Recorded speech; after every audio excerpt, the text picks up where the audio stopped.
पाकिस्तान में सख्त की गई है सिक्योरिटी। अमेरिका और ईरान वार्ता के लिए बढ़ाई गई है सुरक्षा, क्योंकि देखिए पाकिस्तान में बातचीत हो रही है तो सुरक्षा भी एक बहुत बड़ा मुद्दा है। सुरक्षा को सुनिश्चित करना एक बड़ा मुद्दा है। इस्लामाबाद में सुरक्षा को बहुत ज्यादा कड़ा किया गया है। इस्लामाबाद में कई लेयर की सुरक्षा बढ़ाई गई है, रखी गई है। कर्फ्यू जैसे हालात कई जगह पर लग रहे हैं जहां पर बातचीत हो रही है, या उस इलाके को पूरी तरह से इस तरह के छावनी में बदल दिया गया है। वार्ता से पहले लेकिन ट्रंप ने ईरान को एक बार फिर धमकाया है, तो धमकियों की जो सीरीज है वो नहीं रुक रही है। ईरान को लगातार धमका रहे हैं और जो वो लगातार कहते रहे वो कह रहे हैं। डील नहीं हुई तो सर्वनाश होगा, एक बार फिर ट्रंप ने कहा।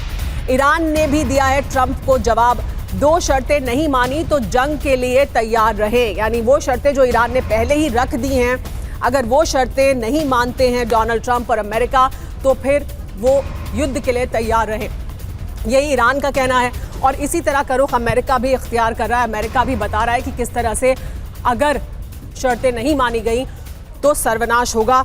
ये डोनाल्ड ट्रंप का भी कहना है। एक और बात आपको बता दें, वार्ता से पहले ईरानी स्पीकर ने भी बड़ा बयान दिया है। ईरान को अमेरिका पर भरोसा नहीं है, कहा है कालिबाफ ने। ईरान समझौते पर पहुंचना चाहता है लेकिन अपने रुख से पीछे नहीं हटेगा, ये भी संदेश दे रहा है ईरान लगातार।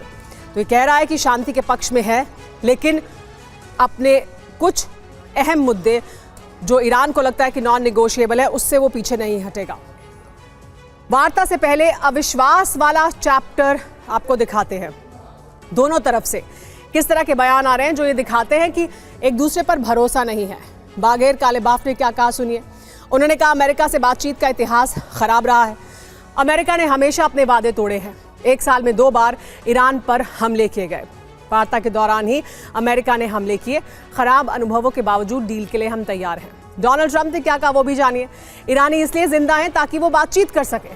हॉर्मुज स्ट्रेट पर ईरान को टोल नहीं लेने देंगे। ईरान अपने संवर्धित यूरेनियम अमेरिका को सौंपे। ईरान पर हमले के लिए जंगी जहाज भी तैयार है। ईरान पर हमले से भी ज्यादा घातक और ज्यादा हमले होंगे जो अभी तक किए गए। हमारे साथ जीबी अस्थाना सर मौजूद हैं। अस्थाना सर, देखिए ये जो इस वक्त रुख है, जो अभी मंतोष जी भी कह रहे थे कि अमेरिका के पास बहुत रूम नहीं दिखाई देता है, बहुत स्पेस नहीं दिखाई देता है कि वो अपनी बातों को मनवा सके। लेकिन ईरान की शर्तें अगर वो मानते हैं, संवर्धित यूरेनियम ईरान कह रहा है नॉन नेगोशिएबल है, वो ये कह रहा है लगातार कि लेबनान पर हमले रुकने चाहिए, हॉर्मुज पर कंट्रोल रखेगा, तो क्या रास्ता आपको दिखाई दे रहा है यहाँ से निकलेगा? कोई रास्ता निकलेगा भी या नहीं? देखिए, रास्ता निकलने के चांसेस बहुत कम हैं। सिर्फ इतना ही है कि ये जो सीज़ फायर हुआ है और ये जो बातचीत का सिलसिला अभी शुरू हुआ है, ये एक वक्त दे रहा है प्रेसिडेंट ट्रंप को भी, और एक मौका दिया उसने प्रेसिडेंट ट्रंप को बाहर निकलने का। जो सिचुएशन में वो फंस गए थे कि उन्होंने बोल दिया था कि मैं सिविलाइजेशन ख़त्म कर दूंगा, कुछ ऐसी बात जो वो करने की हालत में नहीं थे और जिसका इंटरनल अपोजिशन अमेरिका में काफ़ी ज़्यादा था। तो इस चीज़ को मद्देनज़र रखते हुए एक मौका मिला उन्हें, और उन्होंने शायद पाकिस्तान के थ्रू अपने लिए एक मौका निकालने की कोशिश की डिप्लोमेटिकली कि ये कुछ हद तक बातचीत थम जाए और बातचीत शुरू हो जाए, तो बातचीत से शायद मुझे कुछ स्पेस मिल जाएगी आगे की प्लानिंग करने के लिए। अब मुसीबत ये है कि दोनों ही साइड की जो शर्तें हैं वो ऐसी हैं कि दूसरी साइड इतनी आसानी से मानने वाली नहीं है।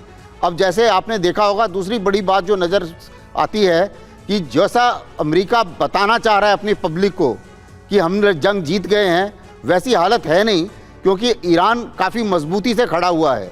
और ईरान ने भी जब भी जो संकेत दे रहा है नैरेटिव वॉरफेयर के तौर पे, वो भी संकेत इस तरीके से नज़र आ रहे हैं कि जैसे उन्होंने बच्चियों का जिक्र दिखाया कि, तो ये दिखाया कि भाई अमेरिका जो है किस तरीके से ये युद्ध अमेरिका ने शुरू की, युद्ध में बच्चे मारे गए वगैरह वगैरह, और उनके डोमेस्टिक ऑडियंस को भी ये बताने की कोशिश की जा रही है कि असली में हो क्या रहा है।